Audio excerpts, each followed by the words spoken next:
Assalamualaikum warahmatullahi wabarakatuh. Kami dari kelompok 1 akan mengerjakan tugas proyek statistika. Kami di sini akan mengerjakan soal nomor 3. Perkenalkan, saya Muhammad Ibrahim Zinulwatoni. Dan saya Bapak Rizky Aranto. Saya Ihdal Taka.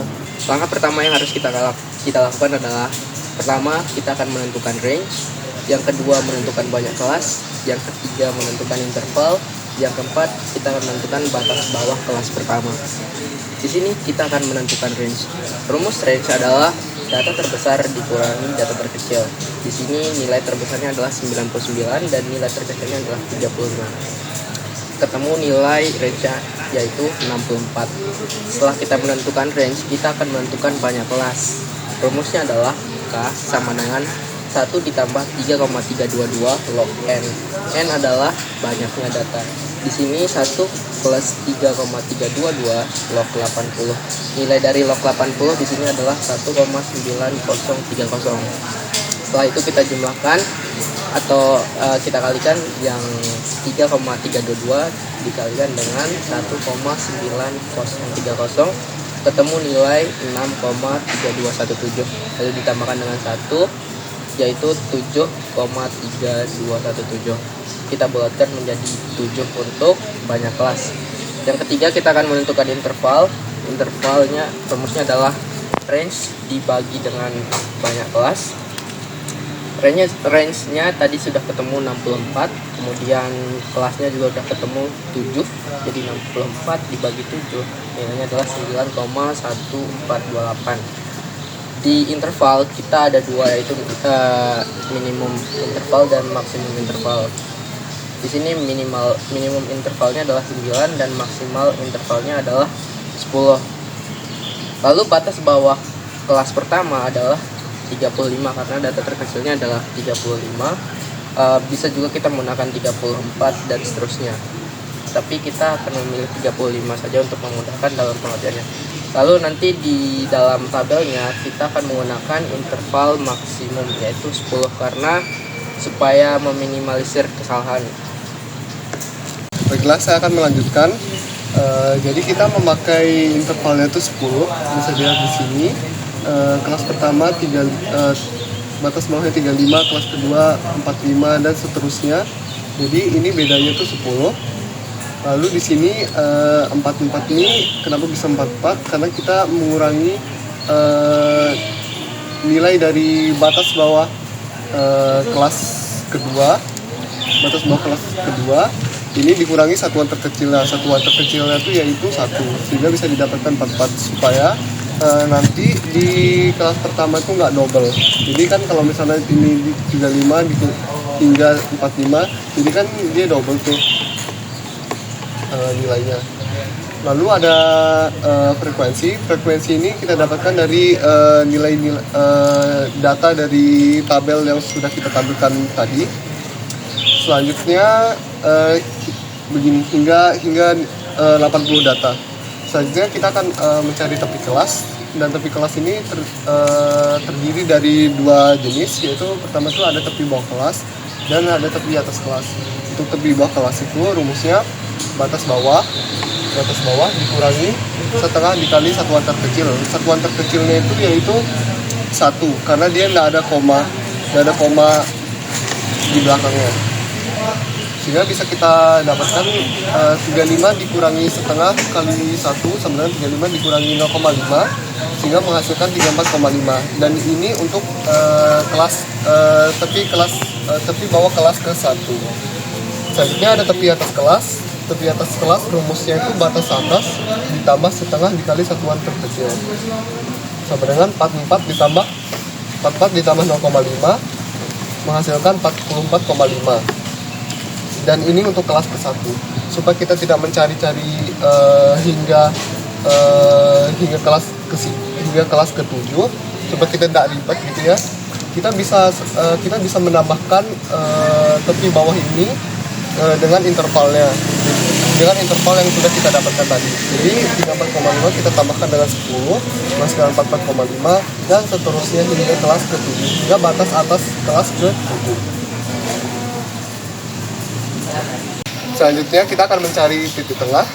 Jadi rumus dari titik tengah itu yakni batas bawah ditambah batas atas kelas dibagi 2. Sebagai contoh kita akan mengambil titik tengah dari kelas pertama. Jadi batas bawahnya itu 35 ditambah batas atasnya itu 44 lalu dibagi 2 menghasilkan 39,5. Sama seperti untuk mencari tepi bawah dan tepi atas kelas, supaya tidak menghabiskan waktu terlalu banyak, kita menambahkan sesuai dengan interval yang sudah kita cari tadi, yakni 10. Jadi untuk mencari titik tengah dari kelas kedua, kita menambahkan sebesar 10 dari titik tengah kelas sebelumnya. Jadi contohnya seperti ini, 39,5 ditambah 10 jadinya 49,5. Untuk jadinya ini adalah titik tengah kelas kedua. Selanjutnya ditambah lagi dengan 10 menghasilkan 59,5. Dan ini untuk kelas titik tengah kelas ketiga dan seterusnya hingga kelas ke-7. Baik, saya di sini akan melanjutkan bagaimana cara mencari frekuensi relatif, yaitu dengan rumusnya frekuensi relatif sama dengan frekuensi per sigma frekuensi dikali 100%. Frekuensi angkanya kita dapatkan dari angka frekuensi, lalu sigma frekuensi kita dapatkan dari keseluruhan angka frekuensi sehingga yaitu 80, sehingga dikali 100% dan kita akan mendapatkan angka frekuensi relatif yaitu 3,75%.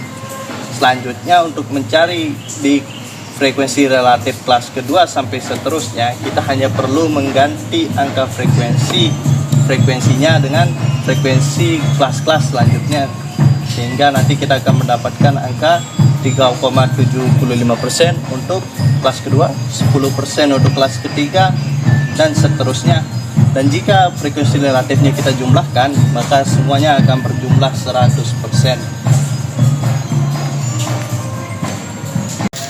Selanjutnya kita akan mencari frekuensi kumulatif. Jadi frekuensi kumulatif itu ada dua. Yang pertama frekuensi kumulatif kurang dari dan frekuensi kumulatif lebih dari. Pertama kita buat dulu tabelnya bentuk seperti ini. Lalu kita isi untuk nilai-nilai di sini kita dapatkan dari tepi kelas pertama hingga kelas 7. Juga dan kolom yang ini kita isi dengan nilai yang sama. Lalu untuk frekuensi di sini kita dapatkan dari ini. Jadi tadi di tabel sebelumnya itu nilai 34,5 ini adalah nilai terkecil. Jadi kurang dari 34,5 ini nilainya 0 karena nggak ada lagi nilai di bawah itu. Terus untuk kurang dari 44,5 frekuensinya ada 3, 54,5 frekuensinya ada 6, yang kurang dari 64,5 frekuensinya ada 14, kurang dari 74,5 frekuensinya 35, kurang dari 84,5 frekuensinya 56, kurang dari 94,5 frekuensinya 76, dan kurang dari 104,5 frekuensinya 80. Lalu untuk frekuensi kumulatif lebih dari, di sini lebih dari 34,5 frekuensinya 80. Kenapa? Karena ini tadi kan nilai terkecil, jadi kalau lebih dari 34,5 kita akan menemukan frekuensi dari keseluruhan nilai tersebut yaitu 80. Lalu lebih dari 44,5 frekuensinya ada 77, lebih dari 54,5 frekuensinya 74, lebih dari 64,5 frekuensinya 66, lebih dari 74,5 frekuensinya 45, lebih dari 84,5 frekuensinya 24, lebih dari 94,5 frekuensinya ada 4, dan yang terakhir lebih dari 104,5 nilainya 0 karena tidak ada lagi nilai di atas dari 104,5 ini. Baiklah, saya akan melanjutkan ya. Jadi kita akan membuat grafik, dan hal pertama yang akan kita lakukan yakni kita membuat sumbu Y-nya dulu. Di sini sumbu Y-nya ini dengan kita judulnya itu frekuensi ya. Lalu kita akan membuat sumbu X, dan sumbu X ini adalah tepi dari setiap kelas, baik tepi bawah maupun tepi atas setiap kelas. Lalu pada kelas pertama kita dapati bahwa frekuensinya itu 3. Oleh karena itu kita tulis di sini. Oleh karena itu di grafik batangnya ini dia akan sejajar dengan angka 3. Begitu pula dengan kelas kedua. Selanjutnya ada kelas ketiga, ini frekuensinya 8 ya. Jadi di sini, nah begini. Jadi dia akan sejajar dengan angka 8 dari sumbu Y ini. Begitu pula dengan kelas keempat, kelas kelima, keenam, hingga kelas ketujuh. Dari grafik ini kita bisa lihat ya bahwa kelas keempat dan kelas kelima ini memiliki frekuensi yang paling tinggi di antara kelas-kelas lainnya, yakni sebesar 20. Lalu disusul dengan kelas ke-6 yakni 21, mohon maaf. Jadi kelas keempat dan kelas kelima itu 21. Lalu disusul dengan kelas ke-6 yakni 20. Lalu ada kelas ketiga frekuensinya itu 8.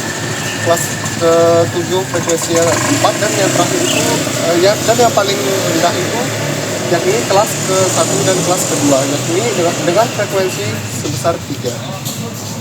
Jadi kita akan menampilkan hasil tabel-tabel yang sudah kita buat dari awal hingga akhir. Yang pertama ini, kedua ini, dan yang ketiga ini.